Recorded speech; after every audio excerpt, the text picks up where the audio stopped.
राजकुमारी पद्मिनी सिंघल के राजा गंधर्व और रानी चंपावती की बेटी थी। वो इतनी सुंदर थी कि उनकी खूबसूरती के चर्चे दूर दूर तक फैले हुए थे। उनके लिए एक योग्य वर का चुनाव करने के लिए राजा गंधर्व ने एक स्वयंवर आयोजित किया, जिसमें पद्मिनी की सुंदरता की कहानियां सुन के कई राजाओं ने भाग लिया। उन सभी राजाओं में चित्तौड़ के राजा रवल रतन सिंह भी शामिल थे, जिन्होंने बाकी सभी राजाओं को पराजित करके स्वयंवर को जीत लिया और राजकुमारी पद्मिनी ने भी उन्हें अपने पति के रूप में सहर्ष स्वीकार कर लिया। लेकिन ये खुशी ज़्यादा दिनों तक नहीं चली। उस वक्त दिल्ली की सल्तनत पर बादशाह अलाउद्दीन खिलजी का शासन था। अलाउद्दीन खिलजी एक लालची और निर्दयी सुल्तान था, और जब उसके कानों में पद्मिनी की सुंदरता की तारीफ़ें पड़ी, वो उसे पाने के लिए बेचैन हो उठा और उसने रानी को पाने के लिए चित्तौड़ पर आक्रमण कर दिया। उसने चित्तौड़ के किले को कई महीनों तक घेरे रखा।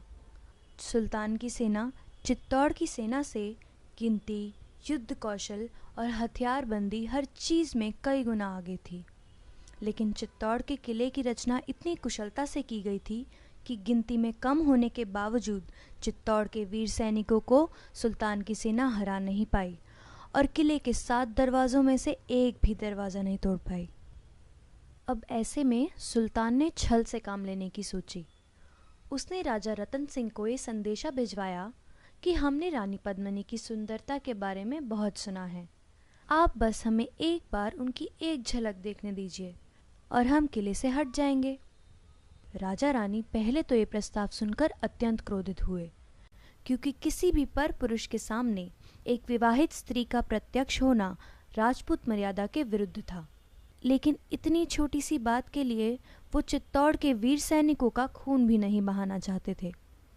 इसलिए उन्होंने एक बीच का रास्ता निकाला कि सुल्तान रानी को आईने में देख सकते हैं, जिससे कि राजपूत आन भी रह जाए और दिल्ली के सुल्तान की बात भी। उसके बाद सुल्तान को रानी पद्मिनी के महल में ले जाया गया। रानी पद्मिनी सरोवर के बीच बने अपने महल की सीढ़ियों पर आई और सुल्तान को उनके महल की दीवार पर लगे दर्पण पर उनका प्रतिबिंब दिखाया गया।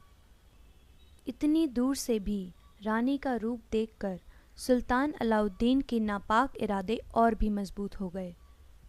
उन्होंने राजा रतन सिंह का शुक्रिया किया और उनसे विदा लेने लगे।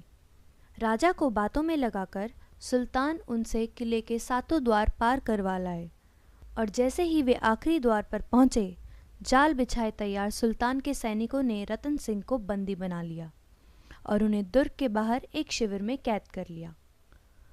अलाउद्दीन खिलजी ने रानी पद्मिनी के लिए एक संदेश भेजकर ये शर्त रखी कि अगर वो उन्हें खुद को सौंप देती हैं तो वो रतन सिंह को आज़ाद कर देगा।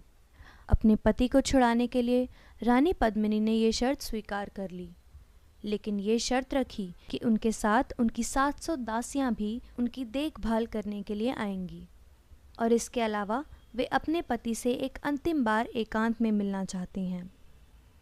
सुल्तान को इस शर्त से कोई समस्या नहीं थी, लेकिन वो ये नहीं जानता था कि रानी की दासियों के वेश में चित्तौड़ के छटे हुए सैनिक 700 पालकियों में स्त्री के वेश में बैठे थे, और हर पालकी को उठाने का काम भी वीर सैनिक ही कर रहे थे। कड़े पहरे के बीच रानी की पालकी को सीधा उस शिविर में उतारा गया जहां पर रतन सिंह को कैद कर रखा था। लेकिन उस पालकी में भी पद्मिनी नहीं, बल्कि उनका 12 साल का भतीजा बादल था, जिसने आते ही रतन सिंह को आज़ाद किया और उसके एक इशारे पर सभी सैनिक पालकियों से उतरकर अचानक ही सुल्तान की सेना पर टूट पड़े।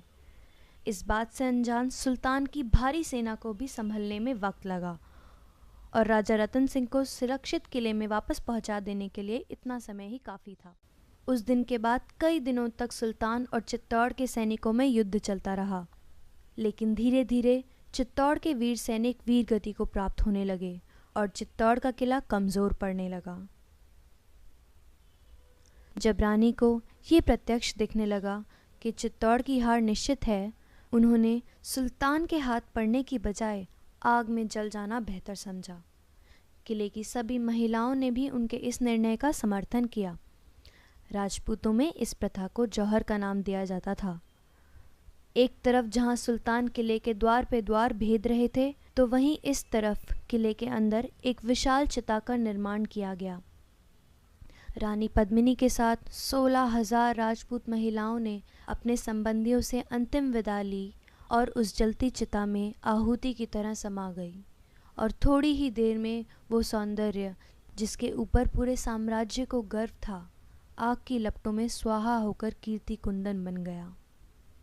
महाराणा रतन सिंह के नेतृत्व में 30,000 राजपूत सैनिक केसरिया बाना बांधकर हर हर महादेव का नारा लगाते हुए सुल्तान की सेना पर भूखे शेरों की तरह टूट पड़े और अद्भुत पराक्रम दिखाते हुए वीर गति को प्राप्त हुए।